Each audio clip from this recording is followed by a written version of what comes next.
Assalamualaikum warahmatullahi wabarakatuh. Alhamdulillahirabbil alamin. Alhamdulillah ala kulli hal. Asyhadu an la ilaha illallah wa asyhadu anna Muhammadan abduhu wa rasuluh. Allahumma salli ala sayyidina Muhammad wa ala ali sayyidina Muhammad wa ala alihi wa ashabihi wa man tabi'ahum bi ihsanin ila yaumiddin. Amma ba'd. Alhamdulillah yang kami hormati segenap pengurus dari Magnet Rezeki Banyumas Raya, Pak Oki dan segenap jajarannya, pengurus Purbalingga ya, dan lain sebagainya, serta Bapak Ibu yang hadir di kajian Magnet Rezeki Purwokerto ini. Saya doakan semoga Allah senantiasa hujamkan kepada kita semuanya nikmat iman, nikmat Islam, nikmat sehat. Allah senantiasa muliakan, bahagiakan kita. Allah harmoniskan rumah tangga kita. Mungkin ada yang saat ini masih diberikan ujian oleh Allah berupa finansialnya. Semoga Allah segera ya guyurkan rezeki yang semakin berlimpah. Mungkin ada pula saat ini sedang dihadirkan ujian berupa kurang sehat. Semoga Allah segera hadirkan kesembuhan yang terbaik. Serta yang paling utama saya doakan semoga kita senantiasa dihujamkan oleh Allah kelapangan hati yang insya Allah berbanding lurus pula nantinya dengan kelapangan rezeki kita. Rezeki yang rezeki akbar, bukan hanya sekedar rezeki dunia saja, tapi rezeki akbar itu adalah ketika kita nanti dimudahkan untuk menuju surganya Allah. Dan terlebih mendapatkan nikmatnya para penduduk surga, yakni bisa diizinkan untuk menghadap melihat wajahnya Allah. Amin, Allahumma amin. Puji syukur senantiasa ya, mari kita hadirkan, kita panjatkan kepada Allah Subhanahu wa taala rasa syukur. Kenapa? Ketika kita hari ini, detik ini masih dipilih oleh Allah untuk berkumpul di tempat ini, di majelis ilmu ini, tentulah tidak ada yang kebetulan. Ketika Allah pilih kita, ketuk hati kita, ini adalah bagian dari nikmat Allah yang sangat luar biasa. Kita bisa beribadah itu bukan sejatinya ya dari ikhtiar kita, bukan. Kita bisa beribadah itu sejatinya karena Allah ketuk kita, Allah mudahkan kita, Allah izinkan. Artinya kita bisa beribadah saja, itu adalah pemberian dari Allah, nikmat yang sangat luar biasa. Maka mari bersama-sama kita awali kajian kita dengan mengucapkan kalimat tahmid, kalimat syukur bersama-sama. Alhamdulillahirabbil alamin. Semoga dengan rasa syukur ini yang disertai dengan hati kita, sepenuh jiwa kita, menjadikan semakin bertambah pula nikmat demi nikmat yang Allah hadirkan kepada kita. Salawat serta salam senantiasa kita haturkan ya, kita panjatkan kepada junjungan kita Nabi Agung, Nabi besar, Nabi Muhammad sallallahu alaihi wasallam, sang suri tauladan terbaik yang senantiasa kita nantikan syafaatnya. Insyaallah dengan kita senantiasa menjalankan sunnah-sunnah beliau, kita hadir nih di majelis-majelis ilmu, mengasah jiwa kita, mengecas kembali ya ilmu Allah yang sangat luar biasa ini. Insya Allah ini adalah bagian dari ittiba kepada baginda Nabi yang insya Allah kelak kita pun akan dimudahkan untuk mendapatkan syafaat dari beliau. Amin, Allahumma amin. Baik Bapak Ibu semuanya, ya insya Allah materi kita hari ini adalah tentang ya di zona bagaimana menghadirkan hati kita itu semakin lapang, semakin ya tenang. Jadi poin terkait dengan rezeki Bapak Ibu, yang namanya rezeki itu juga harus dipersiapkan wadahnya. Dipersiapkan apanya dulu Bapak Ibu? Wadahnya. Sebanyak apapun sejatinya nikmat yang Allah hadirkan kepada kita, kalau wadahnya itu tidak siap, kira-kira bagaimana kira-kira? Ya, Masya Allah. Karena nikmatnya Allah itu luar biasa Bapak Ibu. Nikmatnya Allah itu luas. Allah itu kan ya mughni, maha kaya. Maka apapun yang Allah hadirkan kepada kita itu sejatinya banyak sekali. Hanya saja kitanya yang belum memantaskan diri dengan cara apa? Belum siap wadahnya. Kalau Allah guyurkan misalkan ya, wadah kita itu baru seember. Padahal yang Allah guyurkan kepada kita itu seperti hujan yang sangat lebat, hujan yang sangat deras. Yursilis sama alaikum bidroro, hujan yang sangat lebat sekali. Kalau wadahnya hanya seember, maka yang bisa kita bawa pulang seberapa? Ya hanya seember. Maka poin penting hari ini kita akan belajar bersama-sama bagaimana menghadirkan keberlimpahan hati kita dengan salah satu jurus di Magnet Rezeki yang namanya cicak dan jerapah. Jadi jurus ini nanti belajar tentang jurus cicak dan jerapah. Ada apa di balik cicak dan jerapah? Cicak sebagaimana kita ketahui sering kita jumpai di rumah-rumah kita. Tapi kalau kita bisa maknai lebih dalam, nanti insya Allah akan menjadikan hikmah yang luar biasa untuk menghadirkan diri kita, wadah rezekinya semakin diluaskan oleh Allah. Kalau rezekinya itu wadahnya sudah luas, maka yang kita akan ya senantiasa dapatkan itu akan lebih berlimpah lagi. Jadi sejatinya perlu kita sadari Bapak Ibu, bukannya rezeki Allah itu yang tidak banyak, bukan. Rezeki Allah itu banyak, luas sekali. Ya, Allahu wasi'un, Allah itu Masya Allah memberikan rezekinya itu luas sekali. Hanya kitanya saja yang belum punya wadahnya, belum tahu cara bagaimana untuk ya menjemputnya. Maka salah satunya ini nanti kita terus berlatih untuk menghadirkan kelapangan hati, yang insya Allah kelapangan hati ini sejatinya juga berbanding lurus pula dengan wadah rezeki kita. Maka bismillah, sebelum kita belajar bersama-sama, mari kita berdoa bersama-sama. Semoga Allah mudahkan kita, ya dihadirkan oleh Allah hidayahnya, hudannya, petunjuknya, rahmatnya, cahaya terang, solusi dari setiap persoalan yang sedang kita hadapi bersama-sama. Ala kulli niyatin salihatin lahumul fatihah. A'udzu billahi minasyaitonir rajim. Bismillahirrahmanirrahim. Alhamdulillahi rabbil alamin, arrahmanir rahim, maliki yaumiddin. Iyyaka na'budu wa iyyaka nasta'in. Ihdinas siratal mustaqim. Shiratal ladzina an'amta 'alaihim ghairil maghdubi 'alaihim waladdallin. Amin. Allahumma inna nas'aluka 'ilman nafi'an. Ya Allah ya Rabb, hadirkanlah kepada kami ya Allah rizki berupa ilmu yang bermanfaat ya Rabb, warizqan thayyiban, rizki yang senantiasa halalan thayyiban, yang baik-baik, datangnya dengan cara terbaik, dan kami bisa mengamalkan di jalan penuh dengan kebaikan ya Rabb. Wa amalan mutaqabbalan, jadikanlah seluruh aktivitas kami termasuk amal ibadah yang Engkau terima ya Rabb. Amin Allahumma amin. Baik, alhamdulillah, terima kasih Bapak Ibu. Semoga dengan doa bersama-sama ini menjadikan diri kita semakin dicintai oleh Allah, semakin dihadirkan ridhonya Allah, semakin mendapatkan keberkahan demi keberkahan.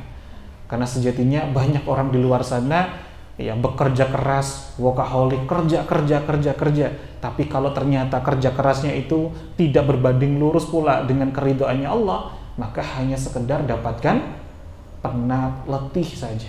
Tapi ketika kita ya tidak lagi memikirkan tentang seberapa banyak ataupun sedikit, tapi yang paling penting adalah yang Allah itu ridhoi, maka sudah pasti akan dihadirkan berkah. Dan yang berkah sudah pasti akan ditolong oleh Allah Subhanahu wa Ta'ala. Maka bismillah, hari ini kita akan belajar bersama-sama tentang ya melatih keberlimpahan hati kita ya dengan salah satu jurus di ilmu magnet rezeki, cicak dan jerapah. Sudah siap Bapak Ibu? Saestu siap? Yang saestu namung 3 niki yang jawab.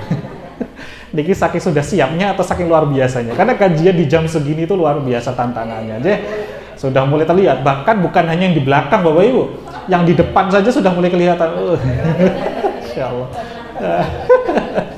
Masya Allah. Jadi jangan saya Bapak Ibu, ya. Mohon izin kalau nanti saya bilang 1, bilang apa? 1. Mohon izin je, pegang pundak samping kanannya, ucap salam, assalamualaikum. Kalau pinten? Kalau pinten? 1. Kalau saya nanti bilang 2, pegang dadanya, ucapkan alhamdulillah. Ini rasa syukur, menambah rezeki. Ya. Kemudian nanti kalau saya bilang 3, bilang apa? 3, pegang pundak samping kiri, gentosan. Ya. Waalaikumsalam warahmatullahi wabarakatuh. Ini salam terbaik. Salamnya para malaikat ya kepada para penduduk surga. Karena di dalam salam ini doa yang sangat luar biasa. Doa keselamatan ya, doa ya bukan hanya keselamatan saja, tapi juga setelah assalamualaikum warahmatullah, doa dihadirkan rahmat Allah dan juga diberkahi oleh Allah. Karena yang Masya Allah, kalau sudah diselamatkan, diberikan rahmat, apalagi berkah, maka sepanjang hidup kita itu akan tenang sekali, merasakan terus dekat dengan Allah. Coba ya, ini benar-benar sudah siap atau belum nanti kelihatan ya. Coba 3. Nah kan ketawis nih kayaknya, yang mana nih kayaknya, yang putih nih ya. Ingat kalau 3 yang sebelah kirinya ya. Coba sekarang 1, 2, alhamdulillah ya. Ada yang tengok-tengok yang mana nih? Masya Allah. Baik, alhamdulillah. Sebagaimana kita belajar Bapak Ibu, yang namanya belajar itu kita harus bertahap. Salah satu keberkahan ilmu itu seperti para santri yang ada di pesantren. butuh waktu yang harus ditempuh. Maka sejatinya dalam belajar itu kita harus sungguh-sungguh, apalagi kita saat ini kan kayak santri kalong ya, boten. Ya hanya datang kalau sebulan sekali, ya 2 bulan sekali gitu. Maka kita pun juga karena waktunya tidak banyak, kita harus fokus sungguh-sungguh dalam belajar ini. Dan kita mulai dulu ibarat mengupas bawang. Bawang itu ya, maka kalau mau intinya di tengahnya harus bertahap dari luarnya dulu. Kalau luarnya itu dibuka perlahan-lahan, bisa optimal, kita nanti akan dapatkan isinya yang jauh lebih dahsyat, lebih nikmat. Maka mohon izin, kita kupas dulu sebelum belajar tentang bagaimana sejatinya melatih ya lapang hati ini. Kita harus pondasi dulu. Mengapa? Ya, alasan dulu, motivasinya. Mengapa menghadirkan kelapangan hati itu penting sekali? Ini harus digali dulu. Kalau alasannya tepat, motivasinya itu kuat, maka ujian apapun nanti saat mau praktek mudah untuk dipraktekkan, mudah diamalkan. Karena banyak orang itu nggak berhasil dalam praktek. Kenapa? Karena motivasinya kurang kuat. Jadi motivasi itu salah satunya niat di dalamnya. Jadi banyak orang yang bilang begini, saya sudah berkali-kali belajar ilmu wanita rezeki, tapi mengapa kok belum mudah untuk mengamalkannya? Nah, cek dulu yang pertama apanya? Niatnya dulu dalam berubah, dalam mengamalkannya, dalam berhijrah. Karena banyak sekali orang yang niat mengamalkannya hanya sekedar ingin mengubah orang lain. Maka kalau orang lainnya itu belum berubah, nah, jadi artinya apa? Niatnya belum tepat. Jadi kita gali dulu dari motivasinya dulu. Mengapa sih penting sekali belajar ilmu ini?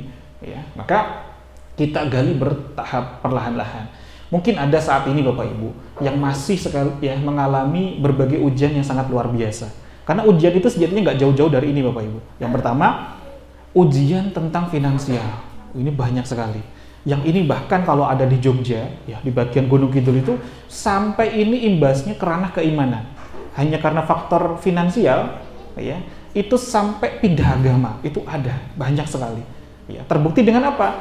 Adanya ya proses dengan diberikannya sembako, ya paket-paket sembako. Nanti kalau mau mengambil ya ikut di gereja, ya awalnya seminggu sekali, cuma nyanyi-nyanyi aja gitu ya, pelan-pelan ya perlahan-lahan sampai akhirnya harus ya ikut di baptis dan sebagainya. Naudzubillah. Ini baru hanya karena faktor finansial saja ternyata menggadaikan keimanan. Ya maka ini juga harus sungguh-sungguh kita perjuangkan di magnet rezeki ini. Salah satunya apa? Bagaimana kita pun juga bangkit finansial kita agar kita pun juga posisi keimanan itu harus semakin kuat. Karena sebagaimana ajaran Rasulullah, tangan di atas sama tangan di bawah itu bagus yang di mana? Ya, yang belum tentu. Kalau yang di atasnya yang ngambil. Nah, cobi jenengan ketika menawarkan permen coba, monggo permennya, cobi. Yang memberinya di bawah atau yang di atas? Jadi yang betul sejatinya adalah ketika kita bisa memberikan manfaat, itu yang dimaksudkan oleh Rasulullah SAW. Inilah umat yang terbaik. Maka di magnet rezeki ini kita jadikan pribadi-pribadi bukan hanya sekedar iman saja, tapi kita juga berdaya. Iman itu untuk diri kita, tapi ketika kita berdaya bisa memberikan manfaat untuk umat, untuk yang lainnya. Dan ini menjadi syiar juga, ya syiar agama kita. Agar orang-orang pun juga semakin belajar agama dan mau memperbaiki amal ibadahnya. Tapi sebelum itu mohon izin Bapak Ibu. Wonten boten yang di sini yang baru pertama kali belajar magnet rezeki wonten angkat tangan. Wonten J? 1 2 3 4 5 6 7. Ya, berarti yang lainnya sudah pernah belajar J? Alhamdulillah. Berarti kita samakan dulu yang ya paling banyak dulu. Nanti sambil menyusul yang baru pertama kali belajar, nanti kita kasih jembatan untuk yang menyampaikan sebelum materi ke intinya, ada jembatannya terlebih dahulu ya. Ibarat kita itu mau naik lantai 3, apa kita langsung ujuk-ujuk lompat ke lantai 3? Kan boten, harus bertahap dulu naik tangganya dulu. Jadi perlahan-lahan. Jadi yang pertama ya kita gali dulu apa sih alasan motivasi kita mau belajar ilmu ini. Ketika kita itu banyak sekali persoalan, tadi contohnya finansial. Mungkin ada pula yang diuji bukan finansial, finansialnya bagus, tapi ternyata diuji kesehatan. Wonten boten? Udah berobat ke sana ke sini masih saja terus saja ya udah mudah-mudah untuk sehat. Ini bagian dari ujian keimanan juga. Ada pula ya finansialnya bagus, kesehatannya bagus, tapi diuji dengan apa? Hubungan dengan keluarganya belum baik. Ada Bapak Ibu, dengan pasangannya, dengan anaknya, dengan orang tuanya atau dengan mertuanya. Boten kita. Nah, maka ini ketika kita punya ujian, berbagai bentuk ujian ini, kita perlu sekali untuk bisa sungguh-sungguh menyikapinya di jalan yang diridhoi Allah. Salah satunya apa? Kita harus lapang hati kita. Jadi penting sekali kita belajar ini agar kita nanti saat diberi ujian ini, ya pasti kita nanti akan bisa selamat. Karena ujian ini akan terus menghampiri kita sampai kapan? Sampai ya, betul sekali. Sampai nafas terakhir kita, sampai ajal itu keluar dari kerongkongan kita. Ujian itu akan terus Allah hadirkan kepada kita. Dan Masya Allah, mungkin ada pula yang saat ini sedang kondisinya sungguh-sungguh sedang tidak lapang. Bukan hanya di kondisi 0, mungkin ada di kondisi minus sekalipun. Mungkin ada saat ini yang hadir di sini. Maka inilah pentingnya nanti kita belajar bersama-sama.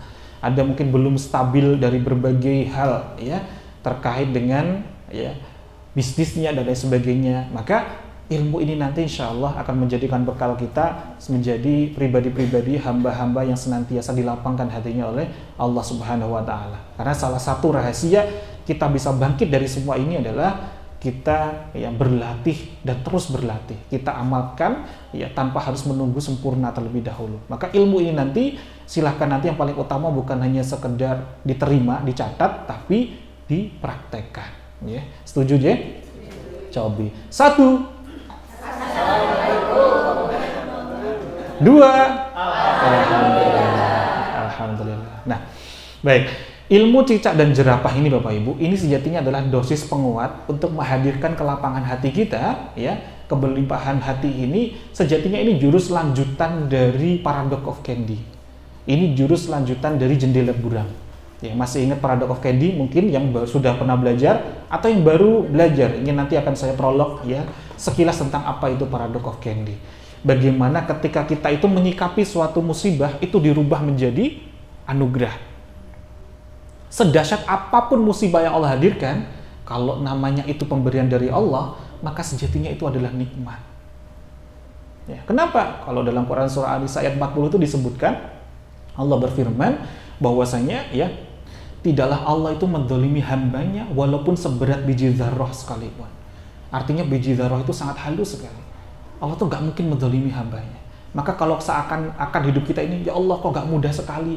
Ini bukanlah ya ketidakbaikan ini karena Allah ingin menzalimi kita, tidak. Tapi bagi Allah sejatinya ini adalah nikmat. Hanya saja kacamata kita saja yang belum tepat melihatnya dianggap itu sebagai musibah. Padahal bagi Allah itu untuk menyelamatkan kita. Ya. Jadi begini Bapak Ibu, kita itu punya makom masing-masing yang berbeda. Ada makom yang kalau dia itu dikasih nikmat sama Allah, dia itu mudah semakin khusyuk sama Allah ibadahnya. Tapi di sisi lain, lebih banyak orang yang ingat Allahnya itu saat dikasih musibah sama Allah. Nah, kita ada di makom yang mana? Kita ada di makom yang mana? Kita saat ini, ya, mayoritas yang hadir di sini dulu dah, ya, mohon izin. Kita itu lebih mudah, sholat itu sampai khusyuk, sampai bergetar, sampai meneteskan air mata, sampai nikmat banget, plong banget. Itu saat dikasih ujian sama Allah atau saat dikasih nikmat? Saat dikasih ujian kan sama Allah. Ya, maka inilah caranya Allah, kasih sayangnya Allah yang dihadirkan bagi hamba-hamba yang di makom ini. Contoh simpelnya ngeten Bapak Ibu. Misalkan jalan ini adalah jalan nasional, jalannya ramai sekali. Tiba-tiba ketika kita keluar dari pintu ini, dari kafe pajak ini, kita melihat ada anak kecil baru usia 2,5 tahun, dia mau nyebrang. Kakinya udah mau melangkahkan ke aspal tuh. Apa yang kita lakukan? Pasti kita akan kejar dia, kita akan tarik tangannya, kita selamatin dulu. Betul nggak kira-kira Bapak Ibu? Kita selamatin itu karena kita ingin berbuat tidak baik atau karena sayang kita sama anak itu? Tapi si anak ini nggak paham. Dia malah nangis sama kita. Dia bilang, sakit, jangan ditarik, saya cuma pengen nyebrang. Enggak nak, ya, saya ini sayang sama kamu. Kalau sayang, biarin saya nyebrang, saya kan pengen nyebrang. Tapi kita pasti apa? Selamatin dulu. Nanti kalau anaknya sudah selamat, nanti kita akan kawal dia nanti untuk nyebrang. Gini apa enggak? Nah, tapi posisi kita seorang hamba itu ibarat layaknya itu seorang anak kecil tadi. Ketika kita ditarik gitu, ya diambil dulu nikmatnya sama Allah. Kita itu seringkali mengeluh, protes, sambat sama Allah. Ya Allah, kenapa harus aku? Saya nggak kuat kayak gini ya Allah. Ya Allah, tolong jangan seperti ini. Padahal maksudnya Allah adalah ingin menyelamatkan kita. Ini adalah kasih sayangnya Allah. Maka penting sekali kita belajar memahami dengan kacamata hikmah, bahwasanya apapun yang Allah hadirkan sejatinya baik. Karena Allah itu nggak ingin sejatinya, ya Masya Allah, menjadikan kita nanti tergelincir ke dalam kobaran api neraka. Ada satu riwayat Bapak Ibu, ketika Rasulullah SAW, beliau itu melihat ada seorang ibu kandung sedang menggendong bayinya. Ini seorang ibu tawanan perang. Sedang anaknya ini masih proses ASI, digendong sama ibunya. Kemudian Rasulullah itu bertanya kepada para sahabat di sekitarnya Rasulullah. Ya sahabat, lihatlah, ya para sahabatku, lihatlah. Kira-kira ibu itu tega nggak melemparkan ya anaknya itu yang sedang digendong, yang sedang diberi ASI ke dalam kobaran api itu? Maka para sahabat menjawab semuanya, tidak mungkin ya Rasulullah. Yang namanya ibu kandung itu pasti sayang dengan anaknya. Betul? Kenapa betul? Ya karena pilihannya hanya betul atau betul. Ternyata Masya Allah, jawabannya para sahabat ya gak mungkin ya Rasulullah. Pasti seorang ibu itu pasti sayang banget dengan anaknya. Lalu apa jawabnya Rasulullah? Begitu pula dengan Allah. Sayangnya Allah kepada hambanya itu melebihi rasa sayangnya seorang ibu kandung kepada anaknya. Kalau ibu kandung itu gak tega melemparkan bayinya ke dalam kobaran api, maka Allah lebih gak ridho jika ada hamba-hambanya yang harus tergelincir ke dalam kobaran api neraka. Lalu bagaimana caranya Allah mengingatkan kita? Saat kita dikasih ujian. Maka kalau kita dikasih ujian, kok kita itu nggak bisa lapang hati kita? Ya, ibarat begini Bapak Ibu. Kondisi hati kita itu ibarat kalau di rumah kita itu kan ada pompa air. Ya, kalau biasanya kalau orang Jawa nyebutnya langsung merek ya, sanyo, walaupun kadang mereknya bukan sanyo. Ada pompa air, ada tandon, ada pipa, kemudian ada keran. Leres ya? Ya, tandon itu seperti kondisi hati kita. Tandon itu seperti ya hati kita. Proses yang namanya sanyo atau pompa air itu dalam menyedot itu adalah proses ketakwaan kita. Takwanya sudah luar biasa nih. Allah sudah guyurkan rezeki yang berlimpah. Tapi kalau tandonnya itu belum siap, belum luas, belum lapang, ya. Kalaupun toh naik, biasanya ketika kerannya dibuka, ya segitu-segitu saja. Betul ya? Tapi kalau tandonnya itu optimal, maksimal, maka disertai dengan ketakwaan, disertai dengan syariat yang terbaik, maka akan maksimal ketika kita membutuhkan airnya itu. Air itu ibarat rezekinya, Bapak Ibu. Jadi ini tuh kita mempersiapkan tandonnya. Ya, kalau tandonnya itu bisa optimal, maka bismillah disertai dengan ketakwaan, maka tandonnya akan terisi penuh, maksimal. Ketika kita butuhkan kapanpun, Allah akan guyurkan. Ya, sesuai dengan kebutuhan kita. Ya. Maka ilmu cicak dan jerapah ini adalah lanjutan dari Paradox of Candy, mengubah musibah menjadi anugerah. Kalau di dalam Paradox of Candy itu kan disebutkan bahwa mayuridillahu bihi khairan yusiba minhu. Barang siapa yang Allah mau berikan kebaikan, nikmat, Allah akan berikan musibah terlebih dahulu. Pertanyaannya, ini kan hadis sahih, hadis riwayat Imam Bukhari, bahwa Rasulullah SAW bersabda, "Mayyuridillahu bi khairan yusiba minhu." Barang siapa yang Allah mau berikan kebaikan, artinya Allah mau berikan nikmat sekalipun, Allah berikan yusiba minhu, musibah terlebih dahulu. Maka pertanyaannya, duluan mana? Musibah atau ujian tadi dengan nikmat, duluan yang mana? Duluan yang mana? Belum tentu, Bapak Ibu.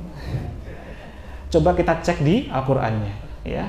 Di dalam ya, Masya Allah, Quran surah Al-Insyirah. Ya, disebutkan bahwa Allah Subhanahu wa taala berfirman, ya, a'udzubillahi minasyaitonirrajim. Bismillahirrahmanirrahim. Fa inna ma'al usri yusra. Inna ma'al usri yusra. Maknanya apa? Maka sesungguhnya ma'an itu apa? Bersama dengan kesulitan ada kemudahan, dan sungguh bersama kesulitan ada kemudahan. Artinya kalau ma'a itu datangnya itu bersamaan, Bapak. Tapi yang tampak oleh kacamata kita bagi seorang hamba yang biasa, kesulitan dulu baru kemudahan. Ya, maka sesungguhnya bersama kesulitan ada kemudahan. Nah, saat ini kita sudah mengalami ujiannya nih. Sekarang kemudahannya mana? Pundi. Kita sudah dapat persoalannya nih. Nah, sekarang solusinya pundi. Pun ketawis napa dereng? Pun ketawis napa dereng? Setiap orang yang punya persoalan, pasti yang dicarikan hanya satu, solusi. Padahal ketika Allah hadirkan ujian, Allah hadirkan persoalan, sejatinya sepaket dengan itu, datangnya bersamaan dengan persoalan itu, Allah sudah siapkan solusinya. Kalau kita iman dengan ayat ini tadi, bersama dengan ujian, pasti Allah berikan solusi. Nah sekarang kalau kita yang masih punya persoalan di saat ini, dan kita pasti punya persoalan, sepanjang nafas kita masih ada, kita punya persoalan.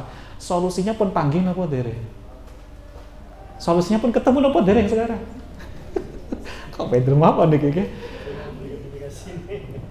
Kalau solusinya itu belum ketemu, bukan artinya solusinya tidak ada. Solusinya sudah Allah siapkan. Lantas mengapa belum ketemu? Karena hati kita belum lapang, hati kita belum tenang.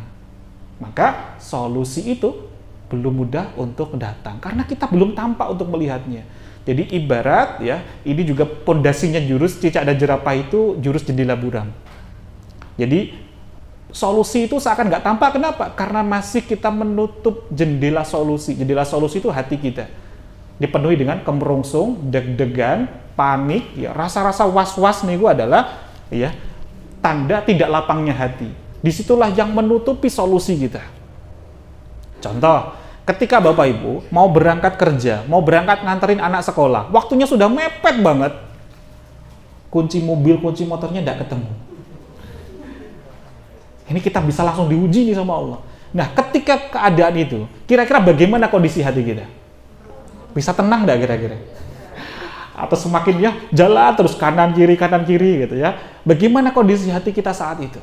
Kalau semakin kemerungsung, semakin ketemu nggak kuncinya? Nggak ketemu. Ketemunya saat kapan? Ya, saat tenang, saat hatinya itu lapang. Nah inilah bukti Bapak Ibu. Ketika kita duduk tenang itu baru, oh iya ingat. Ya, solusinya ada. Nah selama ini kita itu ada di posisi ini tadi. Hatinya belum tenang, hatinya belum lapang. Maka inilah pentingnya kita belajar melatih ketenangan hati. Maka Allah akan mudahkan, berikan kita ide, gagasan. Oh ternyata solusinya sangat dekat banget. Kita coba deh belajar Bapak Ibu. Ini kan bulan apa? Kalau Hijriah bulan apa Bapak Ibu? Bulan Muharram. Bulan Muharram itu, kita itu kan disunahkan puasa apa kira-kira?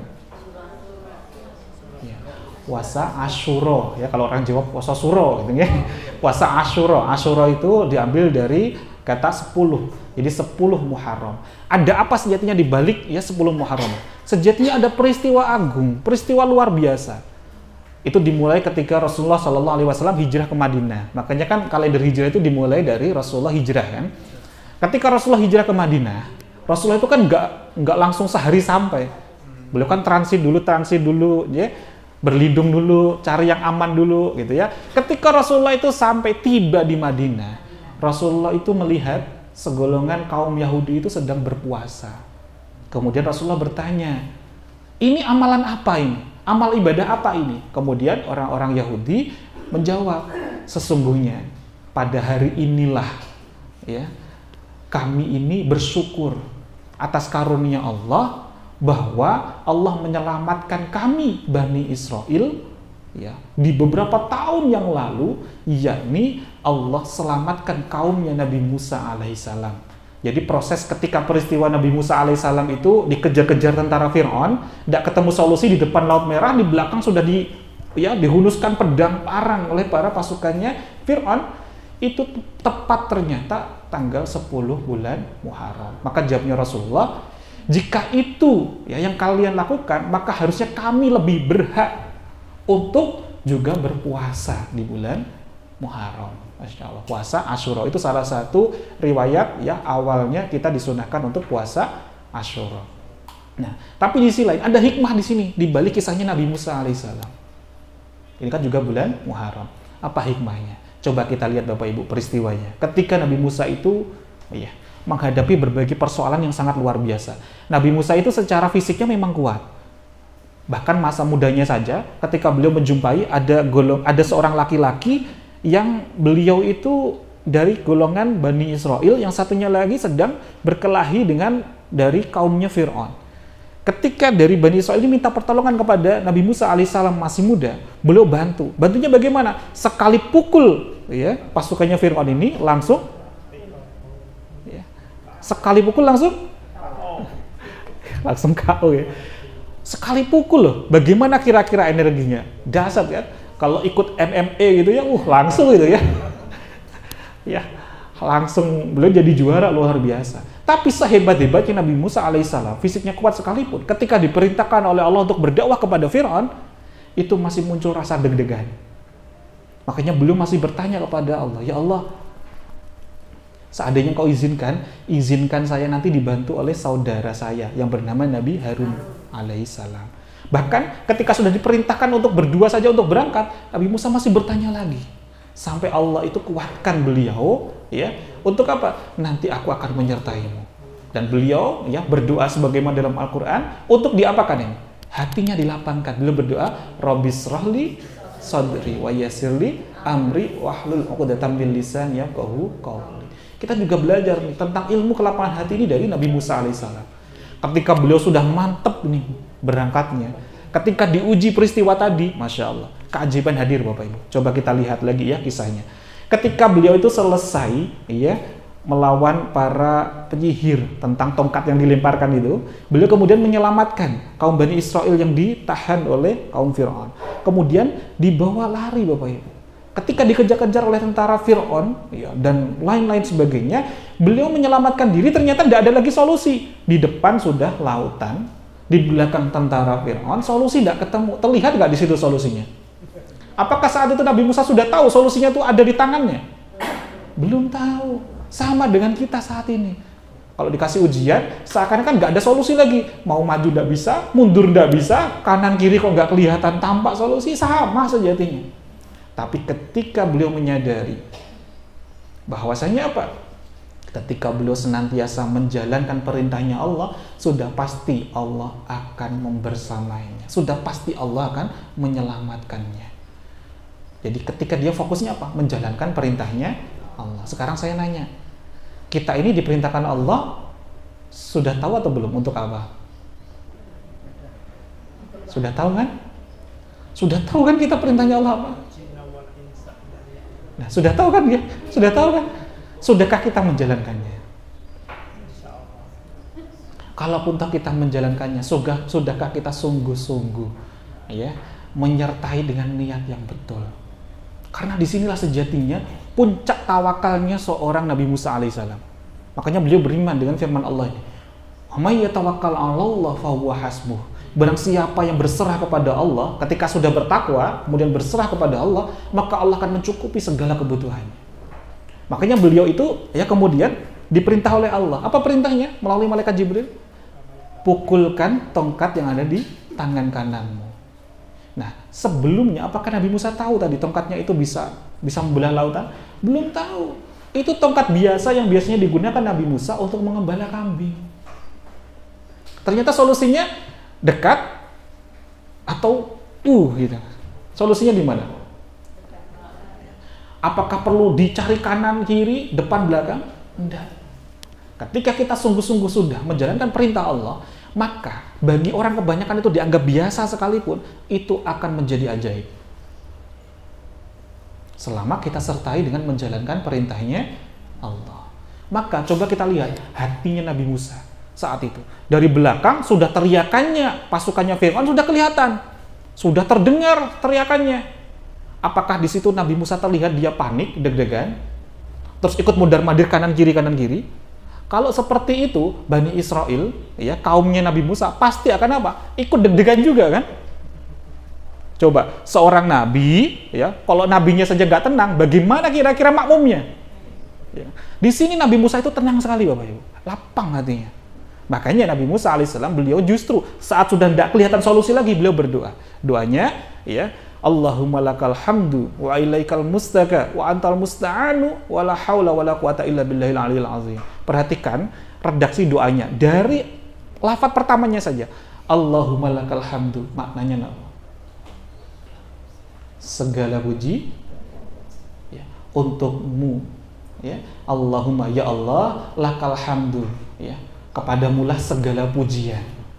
Coba, saat gak ketemu solusi, sudah di detik-detik terakhir hendak mau dibunuh, malah justru bersyukur. Ini kurang lapang apa coba hatinya? Tenang banget kan? Masya Allah, luar biasa. Justru disitulah ketika beliau bersyukur, bahkan saat dikasih ujian sekalipun, bahkan di detik terakhir sekalipun, Allah berikan solusi yang sangat ajaib. Solusinya ternyata di mana? Ya, di tangannya itu, di kayu yang selama ini dia pegang, tinggal pukulkan, maka ketemulah jalan terang. Nah, maka selama ini, ya, kalau kita ini kok nggak ketemu solusi itu ada. Bisa jadi solusi itu, ya, seperti tongkat Nabi Musa itu sangat dekat dengan kita. Bisa jadi dari apa? Ridhonya pasangan kita. Bisa jadi dari ridhonya, ya, orang tua kita, mertua kita, ya, bapak ibu kita, ataupun dari, ya, Masya Allah, yang sangat dekat dengan kita. Dari ketika kita memperbaiki hubungan kita dengan anak-anak kita. Karena anak-anak kita itu adalah titipan Allah. Kita ini kan luar biasa Bapak Ibu. Ketika kita dititipi sesuatu oleh orang lain, itu oleh teman kita saja, kita jaganya luar biasa. Biar apa? Amanah. Jin apa jin? Tapi saat dititipi oleh Allah, anak kita itu milik Allah atau milik kita? Saat dititipi oleh Allah, sudah amanah belum? Coba kita cek. Kalau anak kita itu berbuat ketidakbaikan, yang kita marahin anak kita atau kita? Yang kita marahin siapa? Anak. Padahal anak itu begitu karena hasil didikannya siapa? Kita. Tapi yang kita salahin siapa? Masya Allah. Padahal itu titipannya Allah. Coba bayangin, bagaimana dengan Allah yang mempercayakan ke kita, menitipkan ke kita. Allah itu melihat kita itu mampu. Makanya sampai Allah tegaskan, la yukallifullahu nafsan illa wus'aha. Kita itu pasti mampu ketika diberikan amanah oleh Allah. Tapi ketika ada seperti itu, kenapa justru, ya, kita justru tidak amanah, malah justru tidak menjaga titipannya Allah. Lalu bagaimana dengan Allah ketika melihat kita nggak amanah menjaga anak-anak kita? Ya, maka solusi nggak mudah untuk ketemu. Cahaya terang itu semakin tidak tampak lagi. Maka inilah pentingnya kita, ya, terus untuk berlatih untuk menghadirkan kelapangan hati. Nah, hanya salah satunya saja jurus untuk menghadirkan kelapangan hati ini kita belajar nanti tentang cicak dan jerapah, ya. Lalu apa itu, ya, jurus cicak dan jerapah? Nah, kita ambil hikmahnya dulu dari cicak dulu Bapak Ibu, ya. Kita ambil pelajaran berharga dari seekor cicak. Cicak ini kan hampir semuanya sudah pernah melihat, ya. Sampun, ya.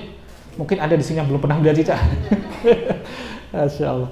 Pasti ada, ya, di rumah kita, ya, di dinding nempel dekat dengan lampu, betul, ya? Masya Allah. Cicak itu tinggalnya di mana Bapak Ibu? Ya, di dinding gitu, ya. Makanannya apa Bapak Ibu? Nyamuk. Makanannya nyamuk. Coba nyamuk, serangga gitu, ya. Coba kalau kita di posisi cicak Bapak Ibu, ya, kalau kita di posisi cicak, kita lihat cicak itu kan makanannya nyamuk. Nyamuk punya sayap nggak Bapak Ibu? Bisa terbang. Lah cicak bisa terbang nggak kira-kira? Ya, Masya Allah. Kalau kita di posisi cicak, mungkin kita akan mudah untuk protes sama Allah. Ya Allah, makananku tuh bisa terbang, tapi kau ciptakan aku nggak punya sayap, nggak bisa terbang. Kita kejar-kejar terus nyamuknya. Kira-kira semakin dapat nggak? Mau loncat-loncat pakai bagaimanapun yang namanya cicak, kalau dia ngejar-ngejar nyamuknya, strateginya dipakai itu, ya, dengan workaholiknya, kerja gitu, ya, lari terus, tangkap. Dapat nggak kira-kira nyamuknya? Mungkin dapat, tapi peluangnya itu enggak banyak. Ya, pasti dia akan apa? Penat, letih, ngos-ngosan, keringetan, ya, luar biasa. Bahkan sampai harus apa? Ketika dia loncat-loncat, malah ketemu hewan yang lainnya, malah dia dimangsa duluan. Insya Allah. Tapi tidak oleh cicak. Cicak dia menyadari, ya, ketika, ya, makanannya itu bisa terbang, yang dia lakukan bukan mengejar-ngejar nyamuknya, tapi yang dia kejar apa? Dia jemput rezekinya, bukan mencari rezekinya. Dia datangi lahan basahnya. Di mana lahan basahnya? Di tempat-tempat cahaya yang terang. Dia mendekati seperti lagu cicak itu Bapak Ibu. Lagunya berapa? Ya, cicak-cicak di dinding diam-diam merayap. Coba lagunya lanjutannya, datang seekor. Nah, apakah tadi, ya, itu kan datang seekor nyamuk. Cicak sadar dari lagu itu. Apa lagunya? Datang seekor nyamuk. Allah yang mendatangkan. Datangnya rezeki itu dari Allah, bukan dari ikhtiarnya dia. Ironisnya kita selama ini, ya, menganggap bahwa rezeki itu datangnya dari mana? Dari diri kita, dari ikhtiar kita. Sekuat apapun ikhtiar kita, kalau Allah itu belum ridhoi, ya belum tentu dapatkan keberkahannya. Maka di sini kita belajar keimanan di sini. Ya, bahwasanya Allah yang mendatangkan rezeki. Ya, Masya Allah. Dan pernah gak sih Bapak Ibu kita melihat cicak itu terjatuh? Itu kenapa dia terjatuh?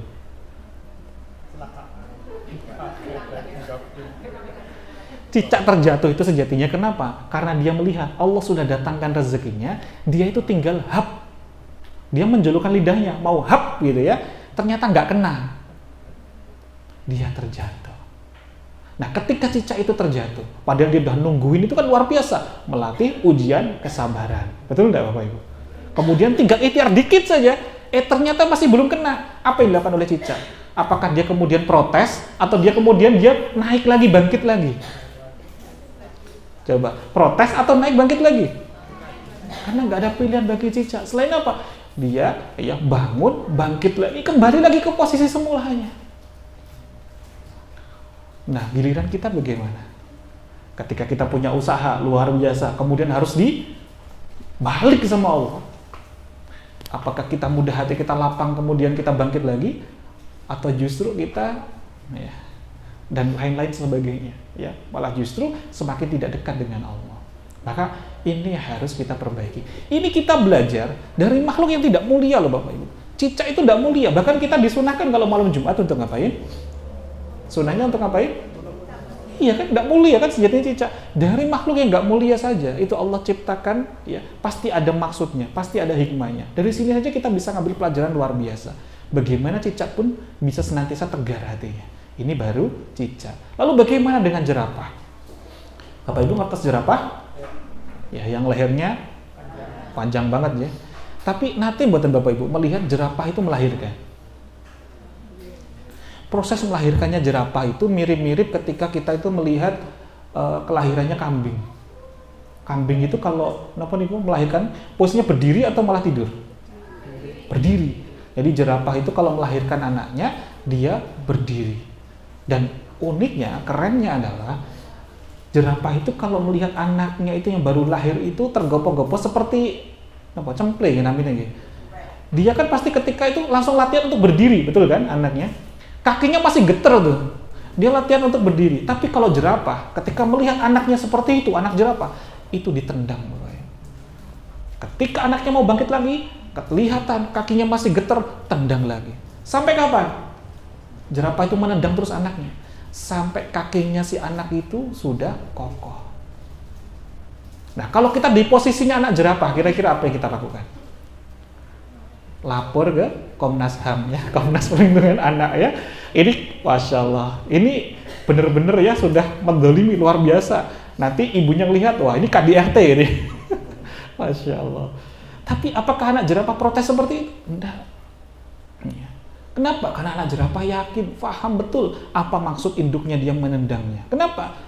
Karena yang namanya ya di hutan itu, Masya Allah, tidak bisa diprediksi. Maksud dari induknya apa? Induknya ini maksudnya adalah jangan sampai anak ini nanti ketika setelah lahir dia nggak bisa berdiri, nggak bisa berlari kencang. Padahal di luar sana sudah banyak sekali yang siap untuk memakannya. Makanya tujuan dari induknya baik atau nggak baik kira-kira? Maka tujuan induknya saja sejatinya baik, tapi seringkali kitanya nggak paham akan kebaikan itu. Kita seakan-akan dengan kacamata kita, ini zalim, gitu kan? Ya, Masya Allah.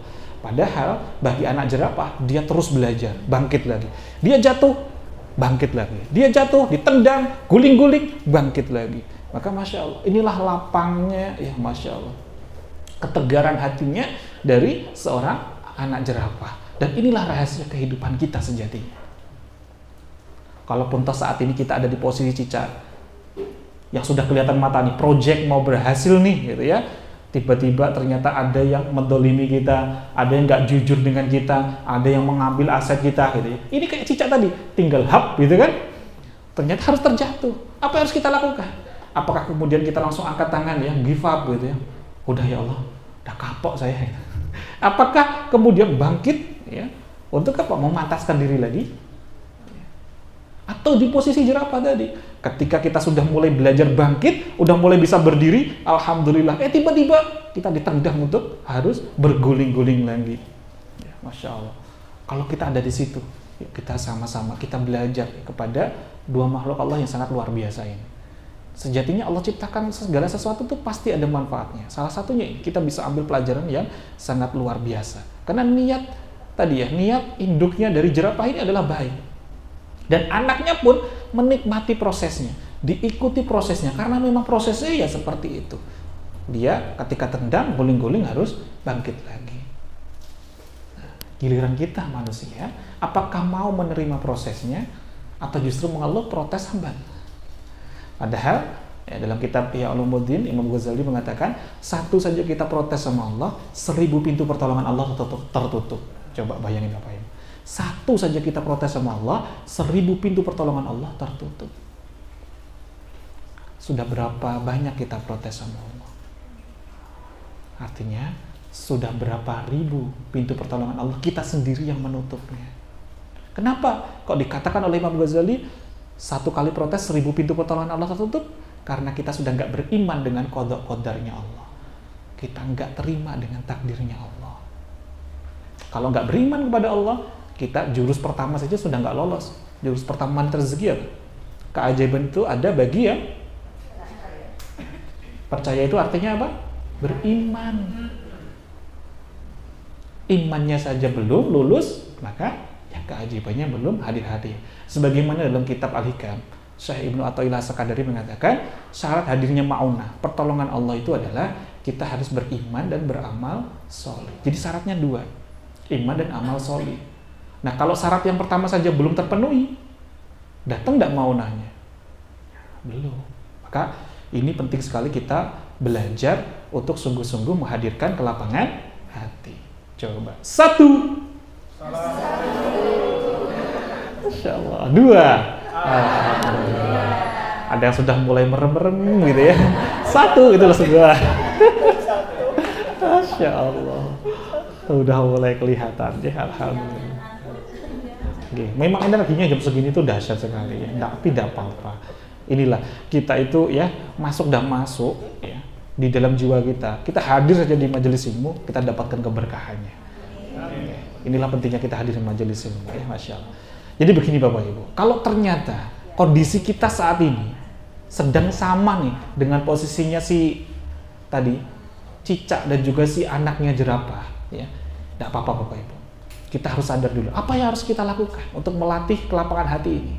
Nah, ketika Allah Subhanahu wa taala berfirman dalam Quran surah At-Talaq ayat 7, Allah berfirman, A'udzu billahi minasyaitonir rajim. Bismillahirrahmanirrahim. La yukallifullahu nafsan illa ma ataha. Sayaj'alullahu ba'da usri yusra. Allah tidak membebani kepada seseorang melainkan sesuai dengan apa yang diberikan Allah kepadanya. Allah kelak akan memberikan kelapangan setelah kesempitan. Artinya, kalau kita itu dikasih ujian oleh Allah, ya, dikasih rasa nggak nyaman, nggak nyaman-nyamannya, itu adalah pintu gerbang hadirnya keajaiban setelahnya. Tinggal kuncinya bagaimana? Kita bisa ridho menerima ujian itu. Tapi kalau kita malah justru denial, menolaknya. Dengan cara apa kita menolak hadirnya keajaiban? Ketika dikasih ujian sama Allah, kita protes, ngeluh, sambat. Itu di situ kita menolak hadirnya kemudahan setelahnya. Maka ba'da usri yusranya nggak terjadi. Jadi sini Allah akan berikan kelapangan setelah kesempitan. Bagi siapa? Bagi dia yang senantiasa menyadari bahwa ketika Allah memberikan ujian, itu sudah pasti sesuai dengan kadar kemampuan kita. Dan ketika Allah menghadirkan ujian kepada kita, sejatinya itu untuk menguatkan kita, untuk menjadikan kita semakin tegar sebagaimana induk jerapah kepada anaknya. Karena ujian itu kan sejatinya untuk menaikkan kondisi derajat kita di sisi Allah. Ibarat kita itu mau naik kelas, itu harus ujian dulu enggak Bapak Ibu? Ada ujian dulu. Kalaupun toh kita pengen naik kelas tanpa ujian, bisa enggak kira-kira? Enggak bisa. Maka ujian itu harus kita nikmatin, kita lakonin. Nah, inilah pentingnya kita menyadari bahwa yang namanya ujian itu pasti ada. Dan kita harus menikmati prosesnya. Karena inilah cara Allah mendidik hati kita. Tinggal lolos atau enggak. Kalau nggak lolos, ya remedi. Sekolah kan gitu, sama dengan kehidupan kita. Kok ujian kita itu ya tahun kemarin begini, kok tahun ini begini lagi, artinya kita masih remedi. Ya tahun lalu belum lolos, sekarang diuji lagi sama Allah. Boten, kok ujiannya mirip-mirip terus gitu. Kemarin begini, sekarang kok begini lagi, kok besok begini lagi. Artinya kita belum lolos. Kita mau dinaikin kelas kita sama Allah, derajat kita di sisi Allah mau dinaikin, kok belum lolos, diminta remedi lagi. Diminta remedi lagi. Masya Allah. Nah, inilah pentingnya kita ya belajar ini. Lalu bagaimana cara mempraktekkan ini? Menjadi pribadi-pribadi yang tegar, lapang hatinya, wadah rezekinya semakin diluaskan oleh Allah. Nah, ada 5 langkah Bapak Ibu. Wonten pinten? Nah, 1. Niki saking fokusnya napa ndak fokus nih? 1 niku napa?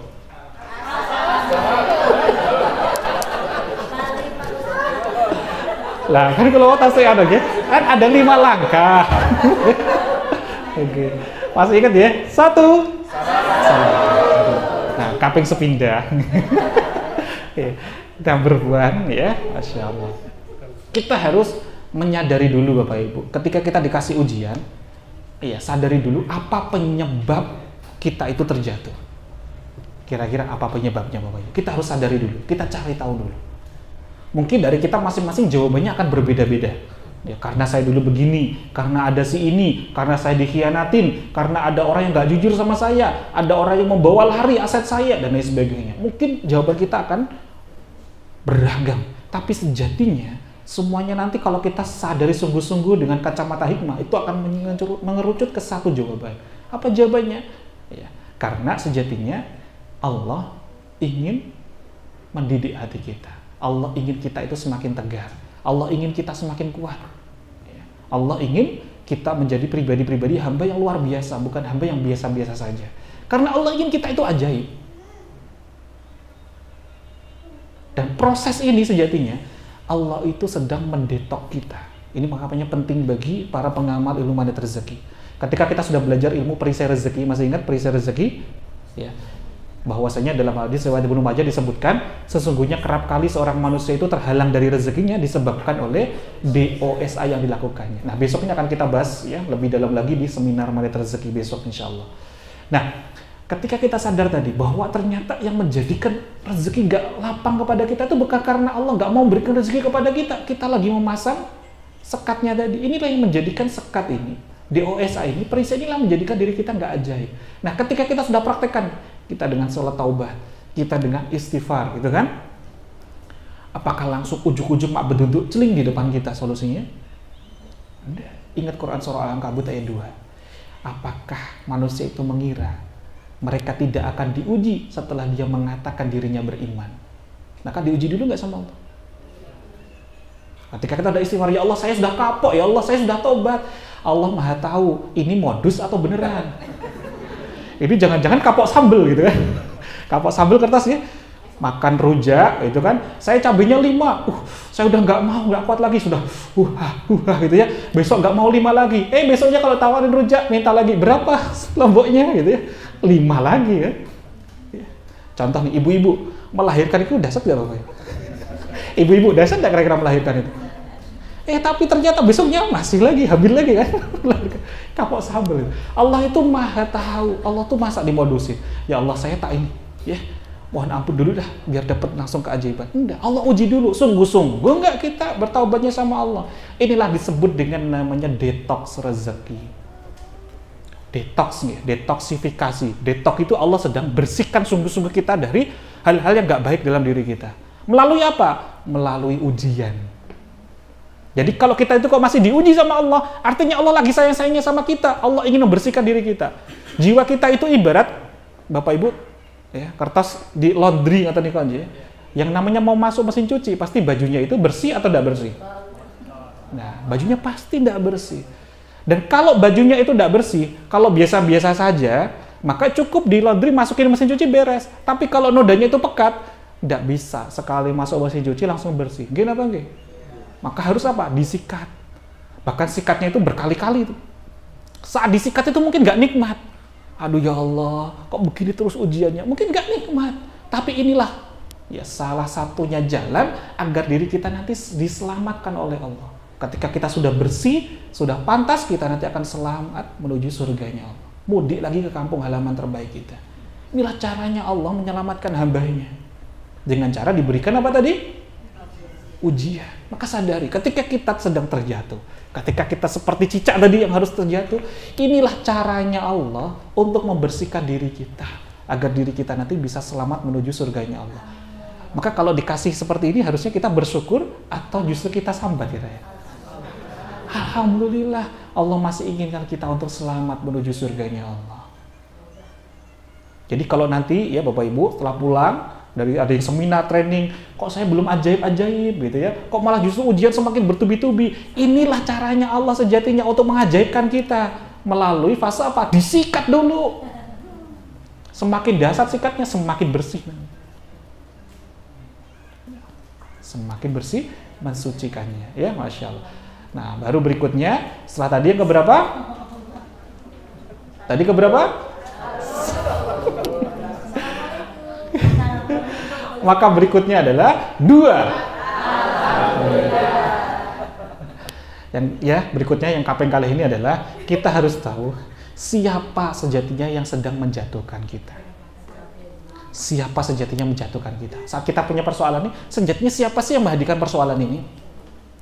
Mungkin ada yang masih menjawab, si fulan A, si fulan B, dia mengkhianati saya, dia mendolimi saya. Mungkin kita akan terus-terusan seperti itu. Tapi sejatinya Bapak Ibu, kalau kita sungguh-sungguh ya, menyadari bahwa kalau dalam Quran surah Al-An'am ayat 59 itu kan disebutkan, tidak ada sehelai pun daun yang jatuh kecuali seizin Allah, sepengetahuan Allah.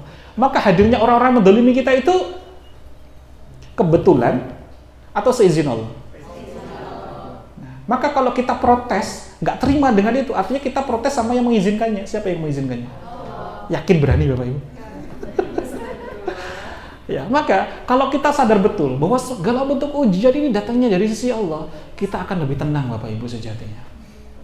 Kita akan mudah lapang. Fokus kita bukan kepada siapa yang mendolimi kita, tapi fokus kita adalah memperbaiki diri kita kepada Allah.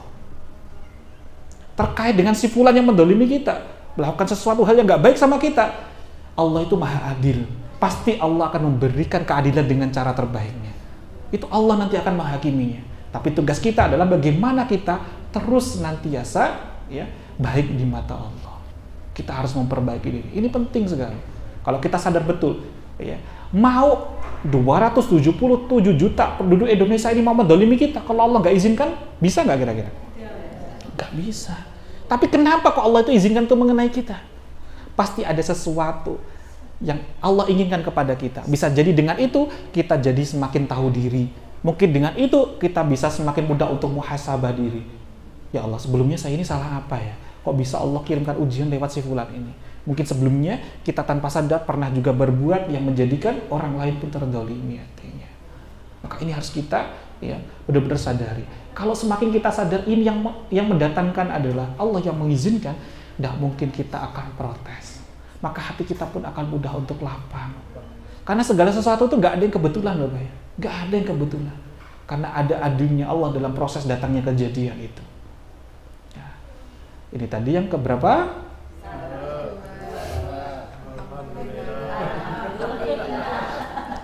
Masya Allah. Oke. Baik, berikutnya Bapak Ibu, 3. Waalaikumsalam. Yang ketiga adalah ya, ketika tadi baik, kaping 3 ini. Kalau tadi ya Bapak Ibu, yang kaping sepindah tadi masih ingat? Langkahnya tadi, yang kaping sepindah apa? Ya, apa penyebabnya dulu ya. Kaping kalih apa? Ya, siapa yang mendatangkannya? Barulah kaping 3 Bapak Ibu, kita harus bisa mengikhlaskan, memaafkan orang-orang yang berbuat tidak baik kepada kita. Kita maafkannya. Kalau kita sudah lolos tadi yang kaping kalih, langkah ketiga ini gampil. Karena kita menyadari asbabnya itu bukan lagi orang lain. Asbabnya itu adalah diri kita, sehingga Allah izinkan itu hadir kepada kita. Nah, ini besok insya Allah akan kita perdalam di seminar namanya jurus cermin ajaib. Ketika Allah hadirkan ujian ini, sejatinya Allah itu ingin kita ngaca gitu. Ngaca itu menghadap kepada diri kita sendiri atau nyalain orang lain. Setiap persoalan yang Allah hadirkan, itu sejatinya Allah inginkan kita itu untuk bercermin. Nah, fungsinya cermin itu untuk melihat hal-hal yang baik-baik atau yang nggak baik? Yakin? Kalau sudah baik, ngapain bercermin? Untuk melihat apa? Yang belum baik, terus kemudian kita apakan? Kita perbaiki. Maka jangan sampai seperti orang-orang yang nggak cerdas. Ketika dia nggak pernah bercermin, sekalinya bercermin dia nggak terima. Kok hasilnya kayak gini? Dia pecahin kacanya. Yang dipecahin apanya? Kacanya. Sama ketika orang itu dikasih ujian sama Allah, malah justru dia nggak terima dengan ujian itu.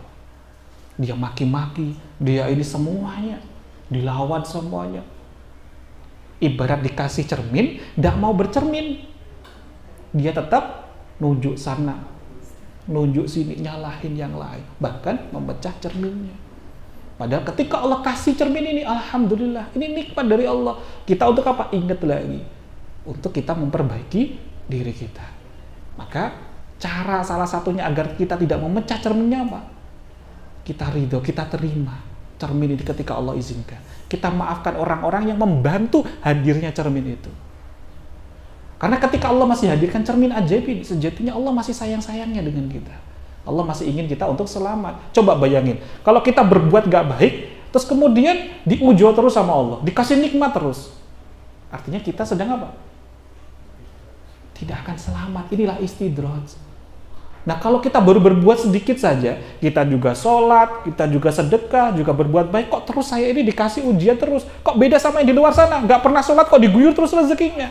Mau nggak Bapak Ibu disamakan dengan itu? Nah, maka di sini kita akan lebih mudah untuk tenang. Karena inilah caranya Allah untuk, ya Masya Allah, mengingatkan kita kembali. Berikutnya langkah yang keempat Bapak Ibu, ya, langkah yang keempat adalah terimalah. Terimalah ujian ini sebagai paket rezeki, sebagaimana jurus Paradox of Candy. Paket rezeki itu, yang namanya paket pasti ada bungkus, ada isinya. Kalau kita ingin dapatkan isinya, sudah pasti kita harus menerima bungkusnya dulu. Jadi datangnya barengan, paket dengan isi bareng atau beda-beda? Datangnya pasti bareng. Coba bayangin Bapak Ibu, kalau Bapak Ibu itu mau menerima paket, terus kemudian Bapak Ibu bilang, saya nggak mau bungkusnya, saya cuma mau isinya. Kira-kira sama kurirnya dikasih nggak Bapak Ibu? Pasti kurirnya bilang, SOP-nya harus ada bungkusnya. Kalau kita tetap kekeh nggak mau menerima bungkusnya, ya pasti nanti akan dikembalikan oleh kurirnya kepada yang mengirim. Ya, karena bersama dengan ujian itu pasti ada apa tadi? Solusi. Jadi terima bungkusnya, maka otomatis kita akan dapatkan isinya. Maka langkah yang keempat ini yakini dan praktekkan Paradox of Candy. Bersyukur atas musibah. Tadi musibah saja harus bersyukur, bukan hanya levelnya di sabar. Karena sabarnya orang Indonesia itu beda dengan sabar yang hakiki yang disabarkan oleh Rasulullah. Karena sabar yang sesungguhnya itu nggak ada batasnya. Tapi kalau orang Indonesia sabar itu ada batasnya. Bahkan hatinya godok sekalipun kita bilang sabar. Ini levelnya orang ya Indonesia. Tapi kalau sejatinya kita bersyukur, maka sudah pasti di dalam syukur itu ada sabar. Di dalam syukur itu ada sabar. Karena sayap-sayap keimanan itu ada dua. Sayap-sayap keimanan. Yang sebelah namanya sabar, yang sebelah adalah syukur. Ketika kita itu punya syukur, sejatinya di dalamnya ada sabar. Ketika kita sabar, harusnya di dalamnya ada syukur. Nah, selama ini kita sabar tapi belum bersyukur. Nah, maka harusnya satu paket juga. Maka kita awali juga di sini berlatih untuk syukur. Maka insya Allah kita pun akan mudah untuk sabar. Karena level syukur itu makamnya para wali. Ketika dikasih ujian, dia alhamdulillah, ini pemberian Allah. Yang namanya pemberian Allah sudah pasti yang terbaik untuk hambanya. Karena Allah lebih tahu mana yang terbaik untuk kita daripada kita sendiri. Coba ingat-ingat betul Bapak Ibu. Kira-kira yang lebih tahu tentang kita itu yang menciptakan kita atau yang diciptakan? Nah, pasti yang lebih tahu adalah Allah. Dan inilah pemberian terbaik. Syukuri kondisi kita saat ini hari ini. Dan bersyukur itu kapan sih Bapak Ibu? Harusnya kita bersyukur. Ya, detik ini, saat ini. Selama ini kita kan pengen banget dikasih Allah itu rezeki on time. Ada nggak Bapak Ibu yang pengen banget pas saya butuhin, pas langsung Allah hadirkan? Pengen nggak Bapak Ibu? Nah, ternyata salah satu ya di jurus magnet rezeki ada namanya rezeki on time juga Bapak Ibu. Salah satu kuncinya untuk menghadirkan rezeki on time itu apa? Kita pun juga harus on time dalam bersyukur kepada Allah. Nah, kitanya sudah on time atau belum? Seringkali kan kita itu pengen bahagia tapi ada syaratnya. Ya Allah, saya akan bersyukur kalau saya nanti sudah bisa berangkat haji. Ya Allah, saya nanti akan bersyukur kalau saya nanti sudah bisa mengganti dapat roda 4. Ya Allah, saya nanti bersyukur kalau anak saya nanti dapat pekerjaan. Kan begitu. Ada syaratnya kan kita bersyukurnya. Padahal saat ini, detik ini saja, ini sudah nikmat belum dari Allah? Kita bisa bernafas, kita duduk di sini. Ini sudah nikmat Allah bukan? Kita saja nggak membayarkan oksigen yang kita hirup saat ini. Coba kalau ditagih nanti sama Allah. Ini sudah nikmat dari Allah. Jantung berdetak ini sudah nikmat. Harusnya kita bersyukur tuh kapanpun dan di manapun. Detik ini, saat ini. Nah, salah satu agar rezeki itu oleh Allah hadirkan on time, kita pun juga harus on time bersyukur kepada Allah. Ya, insya Allah. Nah, karena tadi saya sampaikan ada 5 langkah. Nah, ini langkah yang terakhir Bapak Ibu. Langkah yang terakhir adalah tunjukkanlah kepada Allah bahwa kita ini adalah makhluk yang mulia. Ciptaan Allah yang mulia. Sebagaimana firman Allah dalam Quran Surah Ali Imran ayat 110. Ketika Allah Subhanahu wa taala berfirman, "Kuntum khaira ummatin ukhrijat linnas." Kalian adalah umat terbaik yang dilahirkan untuk manusia. Kita menjadi makhluk yang mulia. Makhluk mulia itu bukanlah makhluk yang nggak pernah berbuat dosa. Makhluk mulia itu bukan makhluk yang nggak pernah terjerumus dalam ketidakbaikan. Tapi makhluk mulia adalah ketika dia itu punya kesalahan, dia sadar. Ketika dia punya perisai rezeki, dia sadar. Kemudian dia mau bangkit lagi, minta ampun sama Allah. Kemudian apa? Kembali mendekat kepada Allah. Siap untuk menerima babak baru kehidupannya. Ketika mau diuji lagi oleh Allah, dia siap salah. Siap, saya salah ya Rabb. Saya siap memperbaiki diri. Saya tidak akan mengulanginya lagi. Ini salah satu juga nanti di jurus namanya hakikat istighfar. Ya, ada di jurus di magnet rezeki namanya hakikat istighfar. Jadi istighfar itu bukan hanya sekadar di lisan, astagfirullahaladzim, bukan. Tapi disertai pula dengan sungguh-sungguh jiwa kita mengakui. Yang namanya istighfar, mohon ampun, itu pasti dia menyadari dulu apa kesalahannya. Coba bayangin Bapak Ibu. Ada orang yang minta maaf kepada kita, tapi dia nggak tahu kesalahannya. Kira-kira kita maafin? Kita maafin nggak kira-kira? Orang kesalahannya aja nggak sadar, nggak paham, kok minta maaf? Apa yang mau dimaafin? Maka ketika kita pun juga adab kita kepada Allah, kalau kita mohon ampun, ya kita juga harus menyertakan, saya salah yang ini, saya sadar ya, ampuni saya siap belajar dan tidak akan mengulanginya lagi. Jadi istighfar itu harus disertai dengan hakikatnya. Jadi ada 4 langkah, menyadari dulu apa kesalahan kita, sungguh-sungguh mohon ampun kepada Allah, kita komit tidak akan mengulanginya lagi, dan juga kita timpa dengan amalan-amalan soleh. Mengapa penting sekali menimpa dengan amalan soleh? Ini sebagaimana dalam riwayat ketika sahabat Umar bin Khattab radhiyallahu an, ya, atau Umar Al-Faruq itu, beliau itu semasa hidupnya sebelum masuk Islam, beliau kan pernah ingin membunuh Rasulullah. Betul nggak Bapak Ibu?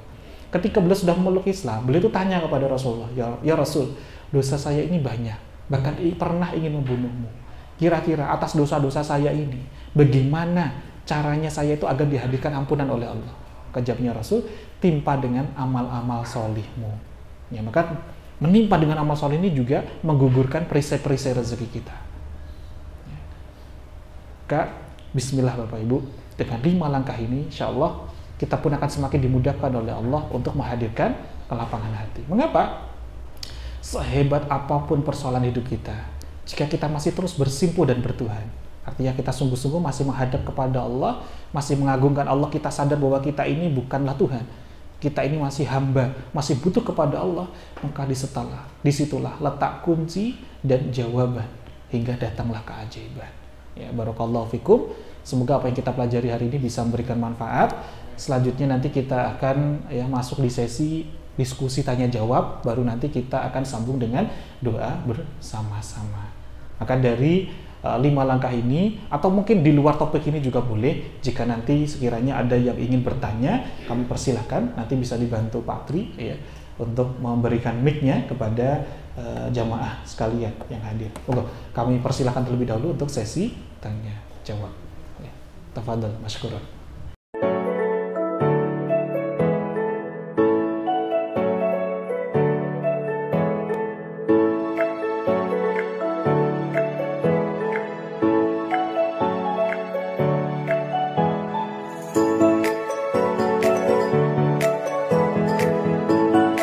Alhamdulillahirrabbilalamin. Sahabat-sahabat Filah Best Learning Center yang kami cintai, sahabat-sahabat Magnet Rezeki, setelah Anda menyimak video ini, marilah senantiasa kita beristighfar kepada Allah Subhanahu wa Ta'ala untuk melepas perisai-perisai rezeki kita. Rabbi ghafirli wa tub alayya innaka antat tawwabur rahim. Ya Rabb, ampunilah kami, terimalah taubat kami, sesungguhnya Engkau Maha Penerima taubat dan Engkau Maha Penyayang. Dan mari senantiasa kita bersolawat kepada baginda Nabi Muhammad sallallahu alaihi wasallam. Sallu ala Muhammad, Allahumma salli alaihi wa ala alihi wa sahbihi.